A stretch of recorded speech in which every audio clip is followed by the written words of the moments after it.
सभी को नमस्कार और शुभकामनाएं। आज मुझे गौतम बुद्ध की शिक्षाओं से प्रेरित एक महत्वपूर्ण विषय पर चर्चा करने का अवसर मिला है। अपने दर्द को छुपाए रखें।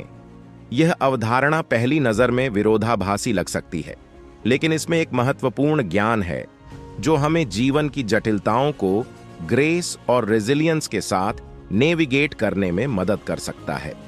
हमारे जीवन के सफर में हम सभी दर्द और दुख का सामना करते हैं। ये चुनौतियां हमारे अस्तित्व का एक अभिन्न हिस्सा हैं, जबकि हम अक्सर अपने दर्द को दूसरों के साथ साझा करने की कोशिश करते हैं ताकि हमें सहानुभूति और राहत मिल सके। बुद्ध की शिक्षाएं हमें हमारे दुख को एक अलग दृष्टिकोण से देखने के लिए प्रोत्साहित करती हैं। वे हमें हमारे दुख और कष्ट को आंतरिक शक्ति और गरिमा के साथ सामना करने का दृष्टिकोण अपनाने के लिए आमंत्रित करते हैं। बुद्ध ने एक बार कहा था, मन सब कुछ है, जो तुम सोचते हो वही तुम बन जाते हो।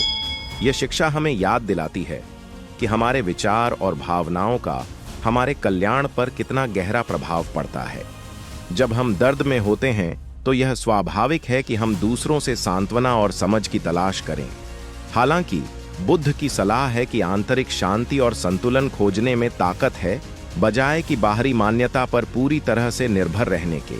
अपने दर्द को छुपाना इसका मतलब नहीं है कि हम उसे नजरअंदाज या दबाते हैं। इसका तात्पर्य है कि हम अपने दुख को गरिमा और आत्म जागरूकता के साथ प्रबंधित करने का एक जानबूझकर विकल्प चुनते हैं। जब हम अपने दर्द को अपने दिल के करीब रखते हैं तो हम इसे इस तरह से संसाधित करने की अनुमति देते हैं जो व्यक्तिगत विकास और आंतरिक शक्ति को बढ़ावा देती है। यह दृष्टिकोण हमें हमारी चुनौतियों का सामना रेजिलियंस और ग्रेस के साथ करने की शक्ति प्रदान करता है। एक कमल के फूल की कल्पना करें जो कीचड़ भरे पानी से उठकर रेडिएंट ब्यूटी में खिलता है। कमल कीचड़ पर ध्यान नहीं देता, बल्कि प्रकाश की ओर अपने सफर पर ध्यान केंद्रित करता है। इसी तरह जब हम अपने दर्द को छुपाते हैं तो हम इसे हमें परिभाषित करने या हमारे संभावनाओं को छिपाने की अनुमति नहीं देते। इसके बजाय हम अपनी ऊर्जा को उपचार और व्यक्तिगत परिवर्तन की दिशा में लगाते हैं। हमारे संबंधों में हमारे दर्द को साझा करना कभी-कभी दूसरों पर एक भावनात्मक बोझ डाल सकता है, जबकि समर्थन प्राप्त करना महत्वपूर्ण है। यह भी महत्वपूर्ण है कि हम अपने दुख के कुछ पहलुओं को निजी रूप से संभालने का संतुलन बनाए रखें। इसका मतलब यह नहीं है कि हम खुद को अलग कर लें या दूसरों को बाहर कर दें, बल्कि यह है कि हम मदद प्राप्त करने और अपनी आंतरिक शक्ति को संजोने के बीच एक संतुलन बनाए रखें। बुद्ध हमें माइंडफुलनेस और आत्मदया के महत्व को सिखाते हैं। जब हम अपने दर्द को माइंडफुलनेस के साथ अपनाते हैं तो हम इसके स्वभाव और उत्पत्ति की गहरी समझ प्राप्त करते हैं। हम अपनी भावनाओं को बिना उनसे प्रभावित हुए देखना सीखते हैं। यह अभ्यास हमें अपने दुख को स्पष्टता और दृष्टिकोण के साथ देखने की अनुमति देता है, जिससे यह एक आंतरिक शक्ति का स्रोत बन जाता है। दर्द का सामना करते समय कंपोजर बनाए रखना भी स्वीकार्यता को अभ्यास में लाता है। बुद्ध की शिक्षाएं यह महत्व देती हैं कि सफरिंग जीवन का एक अनिवार्य हिस्सा है। जब हम अपने दर्द को एक प्राकृतिक और अस्थायी पहलू के रूप में स्वीकार करते हैं तो हम एक शांति और आत्म डिटैचमेंट की भावना पैदा करते हैं। यह स्वीकार्यता हमें आगे बढ़ने की शक्ति देती है, बिना कि हमारे संघर्षों में फंसने के। अपने दर्द को छुपाए रखने का एक और महत्वपूर्ण पहलू है कि हम अपने मानसिक और भावनात्मक स्थान की रक्षा कर सकें।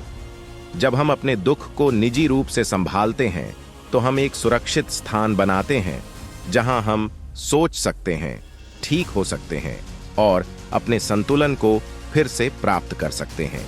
यह पवित्र स्थान हमें अपनी ताकत को फिर से बनाने और जीवन की चुनौतियों का सामना नई ऊर्जा के साथ करने की अनुमति देता है। इसके अलावा जब हम अपने दर्द को छुपाते हैं तो हम समर्थन की हमारी जरूरत को नहीं छोड़ते। इसके बजाय हम आत्मनिर्भरता और आंतरिक शक्ति का आधार बनाने का विकल्प चुनते हैं। यह दृष्टिकोण हमें सकारात्मक और रचनात्मक समर्थन की खोज करने के लिए प्रोत्साहित करता है, जैसे कि माइंडफुलनेस प्रथाएं, व्यक्तिगत प्रतिबिंब और सहानुभूतिशील समुदायों के साथ जुड़ना। जैसे हम जीवन की जटिलताओं को नेविगेट करते हैं, याद रखें कि अपने दर्द को छुपाना इसका मतलब नहीं है कि हम अपने दुख को नकारते या कम करते हैं। यह आपके आंतरिक बल को स्वीकार करने और अपने दर्द को व्यक्तिगत विकास के उत्प्रेरक के रूप में इस्तेमाल करने के बारे में है। अपनी गरिमा और कंपोजर बनाए रखते हुए आप उपचार और परिवर्तन की दिशा में स्थान बनाते हैं। समापन में गौतम बुद्ध की शिक्षाओं पर विचार करें और सोचें कि आप इसे अपने जीवन में कैसे लागू कर सकते हैं। अपने दर्द को छुपाकर हम अपनी यात्रा का सम्मान करते हैं और अपने भीतर की क्षमता को गले लगाते हैं। हम मानते हैं कि सफरिंग हमारे अनुभव का एक हिस्सा है, लेकिन इसे हमें परिभाषित नहीं करने देते।